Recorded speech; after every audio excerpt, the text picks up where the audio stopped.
रखते हुए आज़ाद समाज पार्टी से राष्ट्रीय अध्यक्ष भाई चंद्रशेखर आज़ाद जी ये चुनावी रैली को संबोधित करने के लिए आ रहे हैं मंच पर। समाज एक है, बहुजन समाज एक है। भाई का उत्साह बढ़ाने के लिए यहाँ पर मैं भी भीमसेना की तरफ से मौजूद हूँ और गाजियाबाद की धरती पर भाई चंद्रशेखर का स्वागत भी करता हूँ, अभिनंदन करता हूँ। और चुनाव में बहुजन समाज की जीत हो ऐसी उम्मीद भी करूंगा और बहुजन समाज का ही उम्मीदवार सदर गाजियाबाद सीट से जीत करके लखनऊ सदर में पहुंचने का काम करे, ऐसा भी हम लोग काम करने का प्रयास करेंगे। क्या लग रहा है जिस प्रकार से 21 अगस्त में दो पार्टियों की तरफ से कॉल हुई थी, एक आज़ाद समाज पार्टी की तरफ से और आपके तरफ से भी हुई थी, भीमसेना की तरफ से भी हुआ था और उधर बहन जी ने भी कॉल कर दिया था बीएसपी पार्टी से, उसको लेकर के आप कैसे नापते हैं कि मतलब कि अभी हमारा जो समाज है वो एकजुट हो चुका है? देखिए 21 अगस्त में भारत बंद का जो आह्वान था वो भीमसेना की तरफ से था। तो साथियों, आज हम पहुंचे हैं Navyug market, Ghaziabad Navyug market, Ambedkar park. और जैसा कि मैं पीछे जो बैनर है, मैं उस बैनर तले में दिखा देना चाहता हूं कि आज भाईचारा सम्मेलन जो आसपा पार्टी यानी आज़ाद समाज पार्टी का आज भाईचारा सम्मेलन रखा गया है और यहाँ पे तमाम बैनर पोस्टर आपको दिखाई दे जाएंगे और ये जो भीड़ है आपको इस कैमरे के माध्यम से ये भीड़ भी दिखाई दे रही होगी कि जिस प्रकार से गाजियाबाद सीट से उपचुनाव का आगाज़ चल रहा है उस आज देखा जाएगा कि एएसपी पार्टी से प्रत्याशी कौन होता है और ये जो भाईचारा जो सम्मेलन है उसी का अंदाज है कि आज आज़ाद समाज पार्टी की तरफ से एक प्रत्याशी यहाँ पे दिया जाएगा जो यहाँ उपचुनाव जो गाजियाबाद में उपचुनाव जो चल रहा है उसके लिए वो प्रत्याशी कहीं ना कहीं खड़े उतरेगा और आज उसी के लिए ये भाईचारा का सम्मेलन किया जा रहा है। तो कुछ ही क्षणों में यहाँ पे आज़ाद समाज पार्टी के जो संस्थापक जो राष्ट्रीय अध्यक्ष हैं एडवोकेट चंद्रशेखर आज़ाद जी जो एमपी भी हैं वो अभी कुछ क्षणों में यहाँ पे आने वाले हैं। उससे पहले मैं यहाँ पे जान लेता हूँ भीमसेना के जो राष्ट्रीय अध्यक्ष है विजेंद्र भाटी जी, क्या कहना चाहेंगे इस प्रकार के जो भाईचारा जो सम्मेलन चल रहा है और बाकी आप भीमसेना के राष्ट्रीय अध्यक्ष हैं, उपाध्यक्ष हैं। आज गाजियाबाद में जो गाजियाबाद की जो सदर सीट है इस पर उपचुनाव होना है अक्टूबर में, उसी चुनाव को मद्देनज़र रखते हुए आज़ाद समाज पार्टी से राष्ट्रीय अध्यक्ष भाई चंद्रशेखर आज़ाद जी ये चुनावी रैली को संबोधित करने के लिए आ रहे हैं मंच पर। समाज एक है, बहुजन समाज एक है। भाई का उत्साह बढ़ाने के लिए यहाँ पर मैं भी भीमसेना की तरफ से मौजूद हूँ और गाजियाबाद की धरती पर भाई चंद्रशेखर का स्वागत भी करता हूँ, अभिनंदन करता हूँ। और चुनाव में बहुजन समाज की जीत हो ऐसी उम्मीद भी करूंगा और बहुजन समाज का ही उम्मीदवार सदर गाजियाबाद सीट से जीत करके लखनऊ सदर में पहुंचने का काम करे, ऐसा भी हम लोग काम करने का प्रयास करेंगे।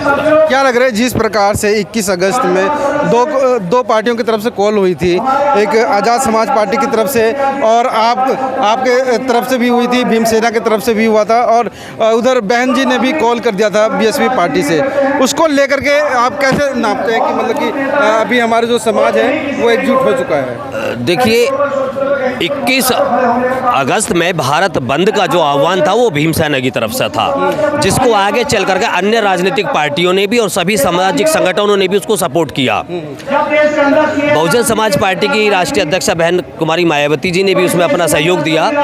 सोशल मीडिया के द्वारा प्रेस कॉन्फ्रेंस करके उन्होंने तमाम पार्टी के कार्यकर्ताओं को आदेश दिया, निर्देशित किया कि आप इस बंद में सहयोग करेंगे। उसके साथ साथ भाई चंद्रशेखर आज़ाद ने भी आज़ाद समाज पार्टी और भीम आर्मी की तरफ से भी उन्होंने भी समर्थन देने का काम किया और उसके साथ साथ देश के अंदर तमाम सैकड़ों संगठनों ने 21 अगस्त के भारत बंद को एक मजबूती देने का काम किया है। मैं तमाम आज गाजियाबाद की धरती से तमाम सामाजिक संगठनों को और सामाजिक अपने भीम कार्यकर्ताओं को भी, अपने तमाम क्रांतिकारी साथियों को भी मैं इसके लिए उनका स्वागत, अभिनंदन और उनका आभार व्यक्त करता हूं कि सभी लोगों ने दोबारा से वही 2 अप्रैल वाली मजबूती और वही एकता दिखाने का काम किया। क्या लग रहा है कि जो जिस प्रकार से सुप्रीम कोर्ट का जो क्रीमी लेयर पे जो विचार था वो विचारित तक रह जाएगा या कानून में? देखिए, सुप्रीम कोर्ट की 7 जजों की बेंच ने जो फैसला दिया था कि एससी समाज का जो रिजर्वेशन है उसका क्रीमी लेयर को देखते हुए उसमें हम लोग कटौती करें। इस समाज के अंदर जो कहीं ना कहीं संपन्न जातियाँ लोग हो गए हैं या जो कहीं ना कहीं गवर्नमेंट जॉब से जुड़ गए हैं, उनको जो आने वाला जो रिजर्वेशन है उनको समाप्त कर दिया जाए। इस तरीके के फैसलों को तमाम देश के बहुजन समाज के लोगों ने रद्द करने की मांग की और उसी उपलक्ष्य में 21 अगस्त का भारत बंद का आह्वान भी किया था।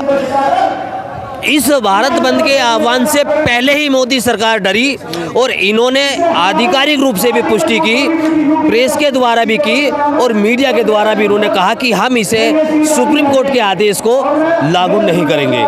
लेकिन अभी वो सदन में पास नहीं हुआ है, अभी कानून है, बना हुआ है, क्योंकि देश के सर्वोच्च न्यायालय ने वो आदेश दिया है। वो आदेश तभी रद्द होगा जब सदन के अंदर राज्यसभा में भी लोकसभा में भी उस अविश्वास प्रस्ताव ला करके सरकार उसका समर्थन करे और राष्ट्रपति के द्वारा उस पर मोहर लगाकर जब वो कानून बनने का काम होगा। अभी तक भी ऐसा नहीं है। जो सुप्रीम कोर्ट ने आदेश दे दिया है वो ही है और उसको मानना होगा। अगर नरेंद्र मोदी की सरकार, एनडीए की सरकार, भारतीय जनता पार्टी के तमाम घटक दल जो आज सपोर्ट कर रहे हैं, चाहे उसमें चिराग पासवान हो, चाहे नीतीश कुमार हो, चाहे चंद्रबाबू नायडू हो या अन्य और जितने भी पार्टियों के लोग हैं, जब तक नरेंद्र मोदी की सरकार पर भारतीय जनता पार्टी की सरकार पर वो दबाव नहीं बनाते हैं, तब तक अविश्वास प्रस्ताव नहीं आएगा। अविश्वास प्रस्ताव सदन में ला करके तभी उसको रद्द किया जा सकता है सुप्रीम कोर्ट का आदेश को, अन्यथा तब तक नहीं होगा। नहीं, सुप्रीम कोर्ट का आदेश जब मान्य होगा ना, जब सदन में अगर इसका जो कानून है वो पास होगा, वो बिल लाया जाएगा, तो सुप्रीम कोर्ट का मतलब कि वो मोहर लगेगा ना। वो उससे पहले कैसे कानून बन जाएगा? देखिए, नरेंद्र मोदी जी ने भी इस पे जो है अंकुश जताया कि ये नहीं। बिल्कुल बिल्कुल, देश के प्रधानमंत्री नरेंद्र मोदी जी ने जरूर कहा कि अभी से पास नहीं करेंगे, लेकिन उसे पास करने की जिम्मेदारी सदन की है। सुप्रीम कोर्ट का जो आदेश है उसको कंटेम्प्ट करने की जिम्मेदारी भी सदन की है। वो सदन में जाएगा, विश्वास प्रस्ताव उस पर लाया जाएगा और सदन के अंदर तमाम जितने भी राज्यसभा में और लोकसभा में जो सांसद हैं ये उस पर वोट करेंगे, तब वो जाकर के नया कानून बनेगा। इसे लागू करना है तब भी लाना पड़ेगा, लागू नहीं करना है तब भी लाना पड़ेगा। तो ये हमारे साथ में थे विजेंद्र भारती जी, जो कि भीम सेना के राष्ट्रीय उपाध्यक्ष और गाजियाबाद से। और मैं तमाम दर्शकों को मैं ये दिखा देना चाहता हूँ कि आज जो चुनावी का बिगुल बज चुका है, उपचुनाव का जो गाजियाबाद में होना है, वो आज भाईचारा सम्मेलन के माध्यम से चंद्रशेखर आज़ाद जी की जो पार्टी, आज़ाद समाज पार्टी, असपा पार्टी के तत्वाधान में ये सम्मेलन रखा गया है। ये नगर निगम कहता है और कि तुम्हारी नौकरी नहीं है। जब तुमने ये वो भीड़ है 27 से 66 लोग हमारे, और जैसा कि मैं पीछे दिखा देना चाहता हूँ कि ये वो मंच है जो कि अभी कुछ ही क्षणों में आने वाले हैं। सर, आप लोग कब से आए हो? आप लोग 1.5 घंटा हो गया जी, 1.5 घंटा। हाँ, बहुत अच्छा लग रहा है हमें। भाई आ रहे हैं हमारे। कहाँ से आए हो आप लोग? मथुरा से आए। मथुरा से आए हो जी? अच्छा, आप कहाँ से? गाजियाबाद से। आप लोग कहाँ से? हाँ जी, गाँव असदपुर नांगल, जिला गाजियाबाद से आए हो। गाजियाबाद से? हाँ जी सर। तो तमाम दूर दराज शहर से भी। हाँ जी, क्या कहना चाहोगे?